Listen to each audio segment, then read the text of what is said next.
Good morning. You are listening to UpReach, a morning devotional presented by the Church Street Church of Christ in Lewisburg, Tennessee, to encourage you as you face the opportunities and challenges of today. Let's begin this day together with some inspiring thoughts from God's holy word.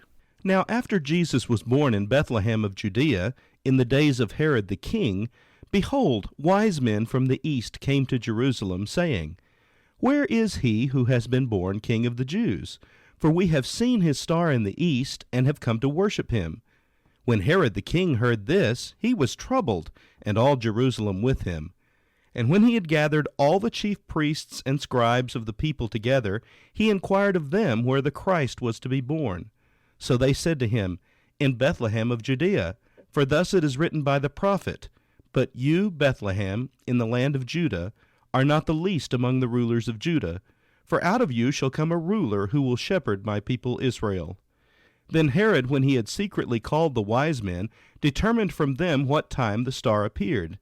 And he sent them to Bethlehem, and said, Go and search carefully for the young child, and when you have found him, bring back word to me, that I may come and worship him also. When they heard the king, they departed, and behold, the star which they had seen in the east went before them, till it came and stood over where the young child was. When they saw the star, they rejoiced with exceedingly great joy. And when they had come into the house, they saw the young child with Mary his mother, and fell down and worshipped him. And when they had opened their treasures, they presented gifts to him, gold, frankincense, and myrrh. Then, being divinely warned in a dream that they should not return to Herod, they departed for their own country another way. Now when they had departed, behold, an angel of the Lord appeared to Joseph in a dream, saying, Arise, take the young child and his mother, flee to Egypt, and stay there until I bring you word, for Herod will seek the young child to destroy him. When he arose, he took the young child and his mother by night, and departed for Egypt, and was there until the death of Herod, that it might be fulfilled which was spoken by the Lord through the prophet, saying, Out of Egypt I called my son.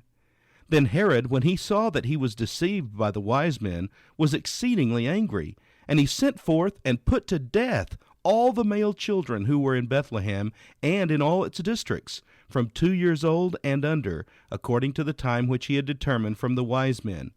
Then was fulfilled what was spoken by Jeremiah the prophet, saying, A voice was heard in Ramah, lamentation, weeping, and great mourning, Rachel weeping for her children, refusing to be comforted, because they are no more. Matthew chapter 2, verses 1 through 18. Any leader who is not secure in God will be insecure in his leadership actions. King Herod is such a leader. He fears the loss of power, and therefore feels the need to control every aspect of the people he rules.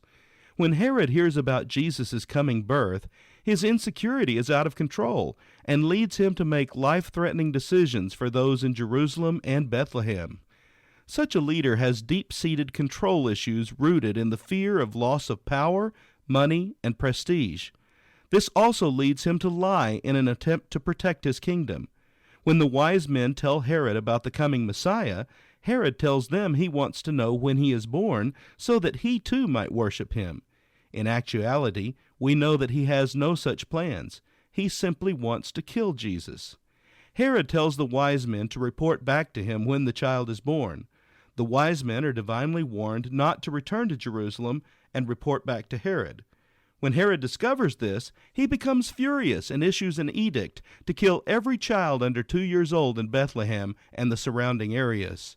Whenever a leader has deep-seated control issues rooted in fear, his actions surface repeatedly when he is placed under stress.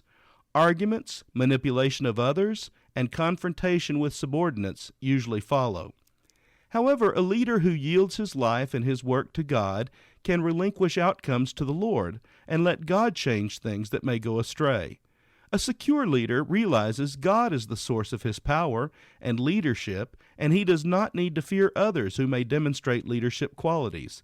Instead, he is able to affirm them for the sake of the organization. What about you today? Have you been placed in a position of leadership in your home, school, work, or community?